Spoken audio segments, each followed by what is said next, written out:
Everyone, and welcome back to our study of the book of Origins, Genesis. I'm John Walker, and I'm sitting with Bruce Watsnick, the minister of the Princeton Church of Christ. Bruce, where are we in our study?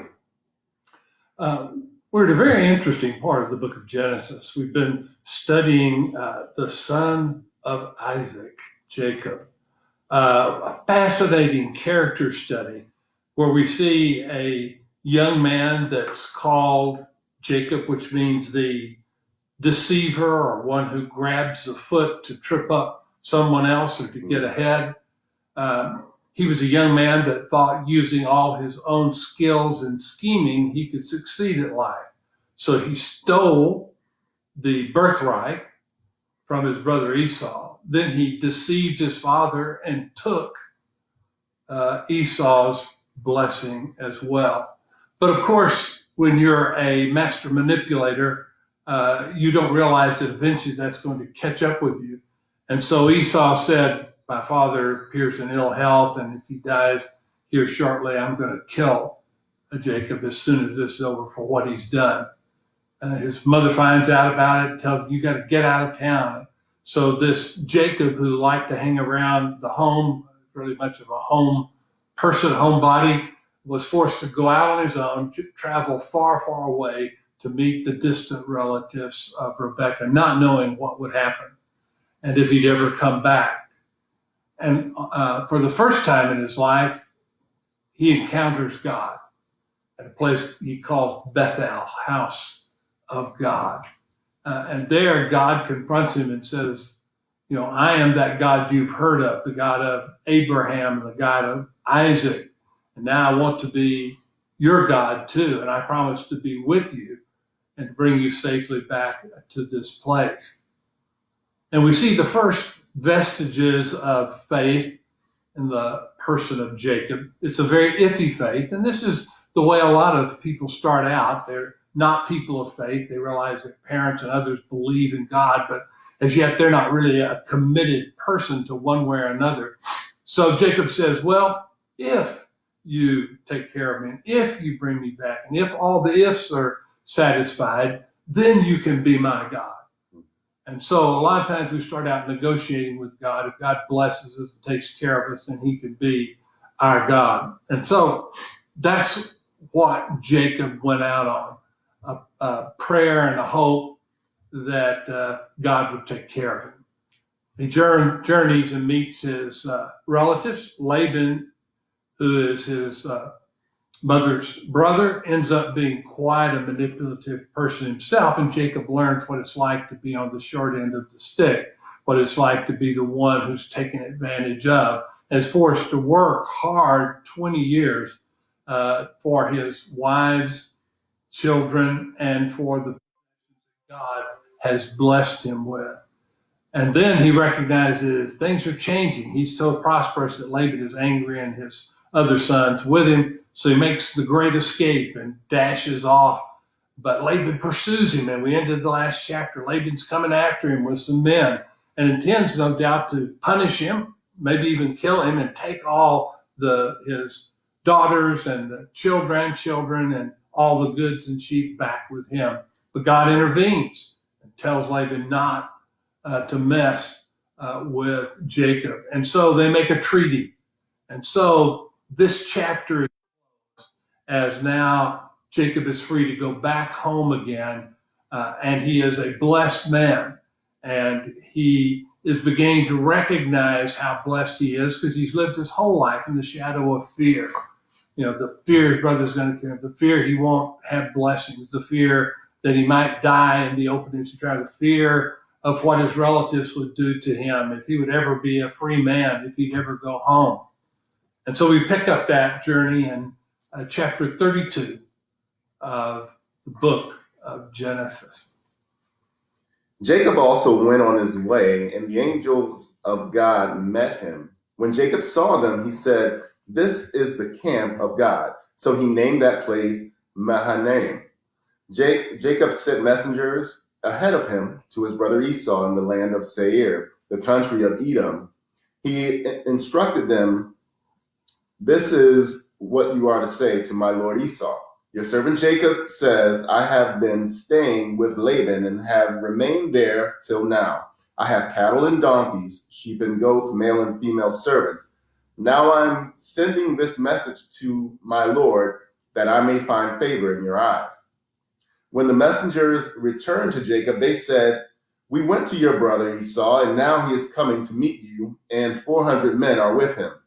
In great fear and distress, Jacob divided the people who were with him into two groups, and the flocks and herds and camels as well. He thought, if Esau comes and attacks one group, the group that is left may escape. Then Jacob prayed, O God of my father Abraham, God of my father Isaac, Lord, you who said to me, go back to your country and your relatives, and I will make you prosper.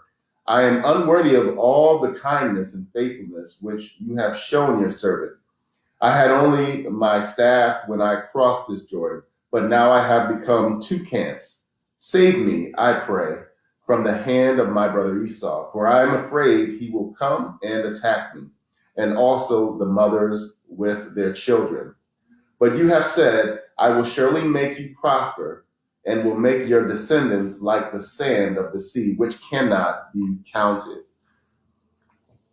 Bruce, what is this encounter with this camp of angels? Yeah, it's very interesting, isn't it? It doesn't say a whole lot, except that he encounters the angels of Elohim, the angels of God. This expression, the angels, plural, of Elohim, are only found one other place in Genesis.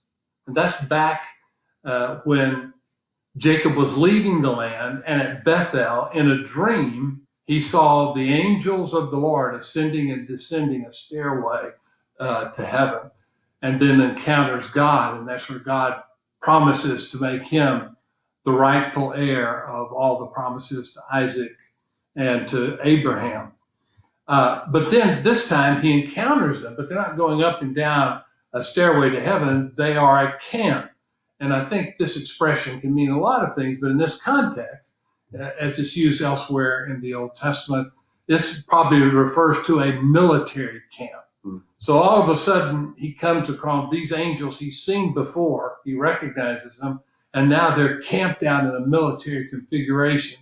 I think that was God trying to reassure him that, look, I sent my angels as warriors to protect you and to go ahead of you into the promised land so that you don't have to be gripped with fear. And then it says, right after he encountered them and names this place after them, that Jacob sent messengers ahead of him to Esau, telling him that he was coming. Now, the word messenger and the word angel are the same Hebrew word. He could have just sent one of his servants, but I tend to believe that because this camp of angels is introduced, he may have sent one of them. He would think, well, let these men represent me, and maybe I'll be more respected and dealt with more kindly if these angels of God go before me to bring this message to Esau. That's very interesting. His message to Esau is a submissive message. Now, all throughout this chapter, the way that Jacob speaks of himself and the way he speaks of Jacob is like ancient people would do when they're making a covenant, when they are trying to seek the favor of a great king whom they're willing to be a subordinate to. So he calls Jacob my Lord and refers to himself as the servant of Esau. So he says, tell him where I've been, tell him I'm on my way back, tell him I have a lot of possessions, and as I proceed to see you. And then when the messengers get back, another reason why I think they may have been the angels is, what are the chances Esau hears that Esau is going to let the messengers get back, especially if he's planning a military encounter, but you can't stop angels. And so maybe instead of it stirring up in Esau a calm or a fear of Jacob, he's told by the angel to come back with a blunt message. Yeah, Esau's coming with 400 men. Now, if say you heard that your relatives were coming to visit and they were a few towns away in a Motel 6. Do you think that you would call, 400 tough guys and head over to welcome your relatives to the town and bring them on home? That doesn't make any sense. And so this is clearly a threatening response. Maybe it was the shock if these were the angels of the Lord that appeared to him. They appeared to be mighty people. And so Esau was afraid, or perhaps Esau is still somewhat angry and perhaps starts out on his journey hoping to subdue Jacob. We don't know because we don't have the inner workings of Esau, but we can imagine what he might have felt. And again, we find that when Jacob hears this, he goes back to his old mode of operating, fear and distress. Jacob is always expecting the worst, planning for the worst, anticipating the worst. Even though God has promised to bless him, he doesn't think he can get by unless he comes up with a scheme. God says, I'll bring you back to the land you have many descendants. He still thinks he's going to get killed and all his children are going to be destroyed. So he divides them into a couple of groups. He fearfully anticipates the arrival, but he does something that shows that he's beginning to grow spiritually. He actually prays to God. These are one of the few prayers we have in the Bible, and especially here in Genesis. And in it, he acknowledges the God of Abraham and Isaac. He's not yet Jacob's God. Jacob is still in the process of negotiating a relationship with him. He says, you're the one that told me to go back to my country and leave and relatives. Just he called Abraham to leave that region and come down to the promised land. And then he says something that shows that he's had some change of heart. I am unworthy of all the kindness and faithfulness you have shown your servant. Came with a staff, he said. That's all I had on me. Clothes on my back and a staff in my hand. And you made me large enough to be 2 camps as I'm going back home. And you have said, truly you will prosper not only me, but my descendants. And so I'm praying and hoping that this is how things work out for me and my family. So here we are. The meeting between Esau and Jacob. How will it go? What will happen? Esau does not perhaps have his plan completely in place. Maybe he's ambivalent. Jacob is fearful, but calling on the Lord in prayer. And so we continue in verse 13. He spent the night there, and from what he had with him, he selected a gift for his brother Esau, 200 female goats and 20 male goats, 200 ewes and 20 rams, 30 female camels with their young, 40 cows and 10 bulls, and 20 female donkeys and 10 male donkeys. He put them in the care of his servants, each herd by itself, and said to his servants, go ahead of me and keep some space between the herds. He instructed the one in the lead, when my brother Esau meets you and asks, who do you belong to, and where are you going, and who owns all these animals in front of you, then you are to say, they belong to your servant Jacob. They are a gift sent to my lord Esau, and he is coming behind us. He also instructed the third, and all the others who followed the herds, you are to say the same thing to Esau when you meet him. And be sure to say, your servant Jacob is coming behind us. For he thought, I will pacify him with these gifts I am sending on ahead. Later, when I see him, perhaps he will receive me. So Jacob's gifts went on ahead of him, but he himself spent the night at the camp. Bruce, what is Jacob's plan for pacifying Esau?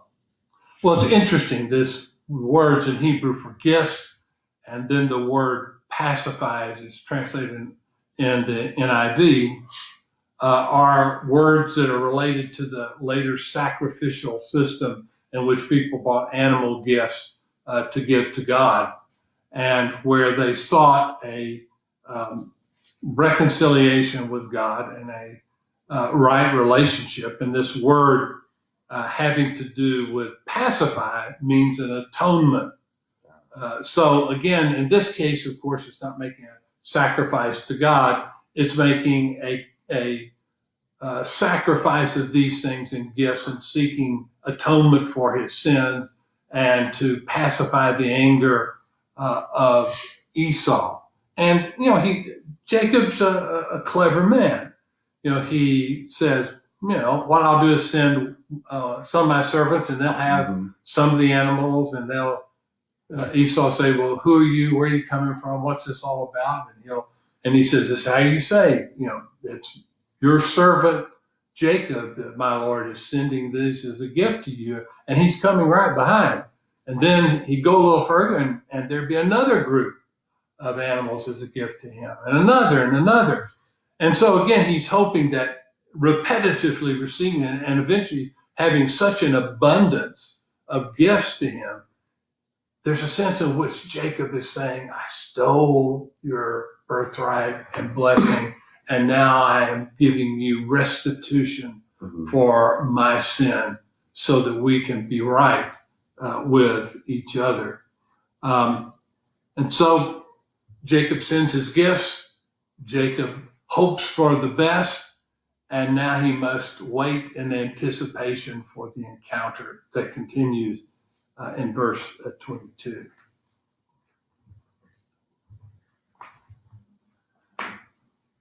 That night Jacob got up and took his 2 wives, his 2 female servants, and his 11 sons, and crossed the ford of the Jabbok. After he had sent them across the stream, he sent over all his possessions.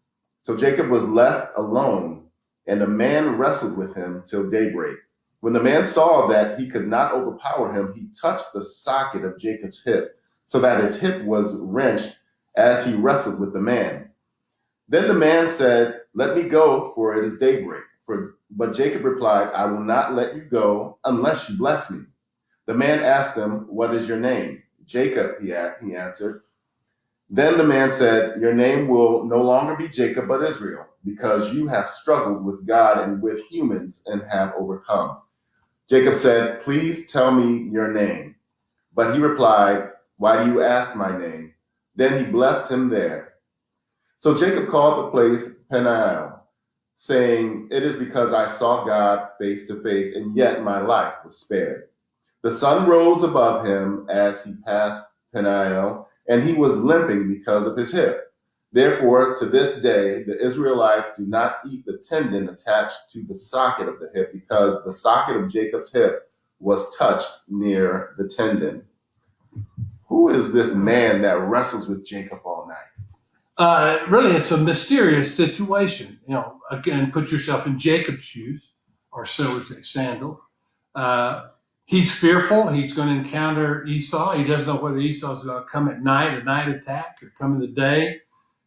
He's where the Jabbok, which is a wadi, not a regular river, which means during the rainy season, torrential waters rush through there. But if you're not in the rainy season, it's probably just a trickle of water, a small stream, or no water whatsoever. But he puts his family on one side. He gets on the other side of the Jabbok and is preparing to meet Esau by himself, separate from his family. And suddenly some man comes upon him in the dark and they begin to wrestle. And the account never discusses him any other way than as a man. And yet you begin to see all he has to do is touch the hip of Jacob. He throws his hip completely out of joint. And yet, Jacob's no pansy. He's strong. He's able to wrestle with this man, and equally until the man exerts his power. And that now he's crippled. And from this time, he'll walk with a limp. And he asks him, look, it's time for me. It's almost daybreak, but Jacob insists on a blessing. So now he's beginning to think this man is perhaps more than a man. He's not Esau or one of his troops. And to discover who he is from this account, first of all, you have to take Jacob's assessment. I have seen God face to face, and I've lived. For the man blessed him, and the way he blessed him is asked him, what is your name? And Jacob had to confess, I'm the deceiver. I'm the Jacob.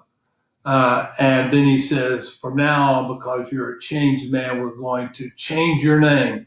You're going to be Israel, which means God struggles or God fights. And in this context, he says it's going to be the fact that you have struggled and fought with God and man, and yet you have overcome.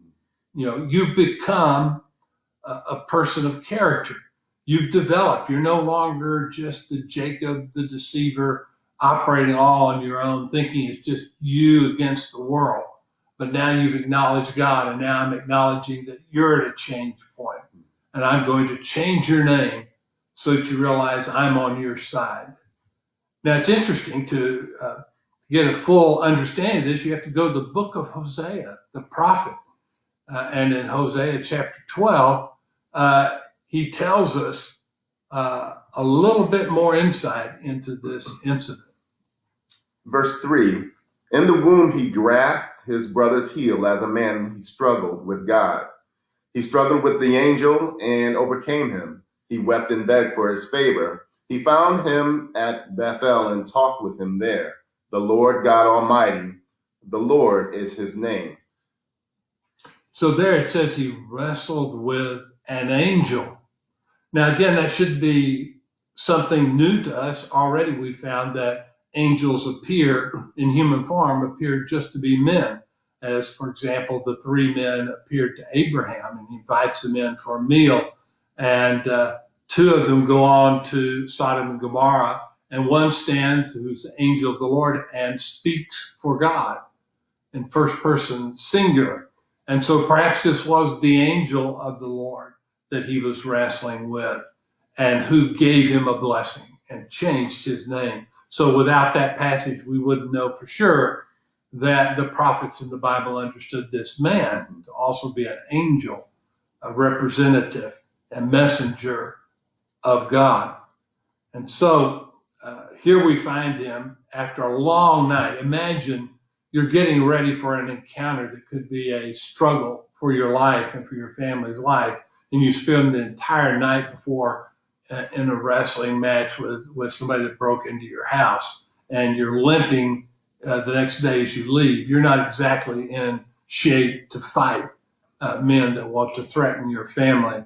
And so now it all is going to depend on what God is doing and will accomplish to make this encounter right as we continue on in chapter 33 for the final meeting with the offended brother Esau.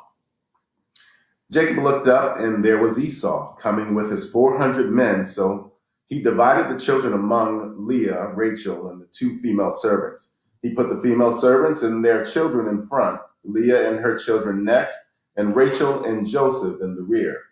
He himself went on ahead and bowed down to the ground 7 times as he approached his brother. But Esau ran to meet Jacob and embraced him. He threw his arms around his neck and kissed him, and they wept. Then Esau looked up and saw the women and children. Who are these with you? He said. Jacob answered, they are the children God has graciously given your servant.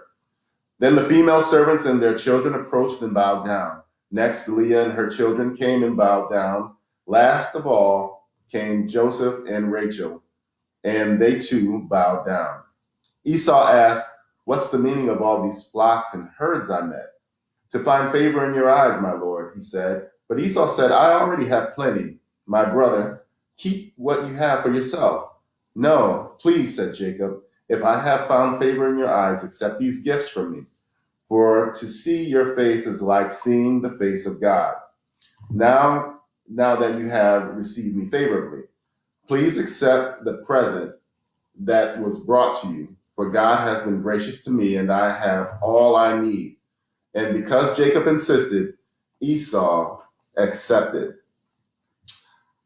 How did everything go in this encounter with Esau? What a surprise. After all the tension, after all the fear and distress, the anticipation there would be an angry encounter, maybe a violent encounter with Esau. Jacob limps into the meeting, because anytime you fight with God, you may walk away, but you walk away blessed but limping. And he found Esau to be very welcoming. Now, first of all, a lot of the things that he's saying in here just seem to be superficial things, but literally by him bowing down before Esau 7 times, we find that in the Amarna Egyptian text, that this is what a king does before Pharaoh, to say, I'm subservient to you. I'm seeking to be in a right relationship with you, but I am not an equal with you. I'm subservient to you. So all of the language of gifts, calling him my Lord, calling himself the servant of Esau, is Jacob's way of saying, yeah, I know I mistreated you, stole things from you. I don't consider myself your equal. I consider myself submissive to you and want a relationship of submission to you, not one of equal or where we struggle with one another. And bowing down 7 times was one of the symbols. And of course, these were things, customs and practices that everyone of that day would recognize. Today, we think, why 7 times? Why bow down to anyone? But this is the way you operated when you wanted to make a covenant and you wanted to acknowledge that the one you were making it with was a superior one to you. And of course, he had his kids lined up by the various mothers, and one after the other, and then he introduces them because Esau says, who are these? And he says, well, these are the children God has graciously given your servant. So he acknowledges God in this. It's not all about Jacob's family. They too bow down to him. And then he asks about, well, what are all these flocks and things? Of course, Esau knew what they were. But this is a part of confirming the covenant, confirming the transaction. And he admits, I did that to find favor in your eyes. I know I've wronged you. This is my amends to you. This is seeking restitution to you. I want to find favor in your eyes. Oh, initially, like a lot of the ancient people, oh, no, I don't need those. Just like when Abraham was wanting to buy some land. Oh, you can have it. They don't mean it. You just have to insist they take it. And so Jacob insists, and then Esau acts like, I don't really need this, but I'll take it. And of course, the transaction covenant was made between the two of them. And then Esau says, all right, let's go on our way. So in effect, Esau is settled in a land in the south of the region where the promised land is. And he intends to bring Jacob back and let him share in the region with him, live under his protectorate, be his submissive brother. But Jacob starts making excuses. Oh, the kids and everybody's so tired and we rushed them with your 400 men at the pace they're moving. They wouldn't be able to make it. You go on ahead. Oh, I'll leave some men with you. No, we'll be okay. Why? Because Jacob knows that if he takes all his flocks and people down there, just like what happened with Abraham and Lot, the herdsmen will get squabbling with one another over water rights and other things, and there'll be tensions, and then all of a sudden Esau may become temperamental and angry, and violence could break out. He recognizes they need to have some distance between the two of them. So again, he says he's going to do one thing, but intends to do another. So the negotiations go on, and he finally insists that he take the gifts he's offered to him so they might have a right relationship. And we read the conclusion to the story. Verse 12, then Esau said, let us be on our way. I'll accompany you. But Jacob said to him, my Lord knows that the children are tender and that I must care for the ewes and the cows that are nursing their young. If they are driven hard just one day, all the animals will die. So let my Lord go on ahead of his servant while I move along slowly at the pace of the flocks and the herds before me, and the pace of the children until I come to my Lord in Seir. Esau said, then let me leave some of my men with you. But why do that? Jacob asked. Just let me find favor in the eyes of my Lord. So that day, Esau started on his way back to Seir. Jacob, however, went to Succoth, where he built a place for himself and made shelter for his livestock. That is why the place is called Succoth. After Jacob came from Padan Aram, he arrived safely at the city of Shechem in Canaan and camped within sight of the city. For 100 pieces of silver, he bought from the sons of Hamor, the father of Shechem, the plot of ground where he pitched his tent. There he set up an altar and called it El Eloi Israel. Bruce, why does Jacob not go ahead with his brother as his brother invited him? Yeah.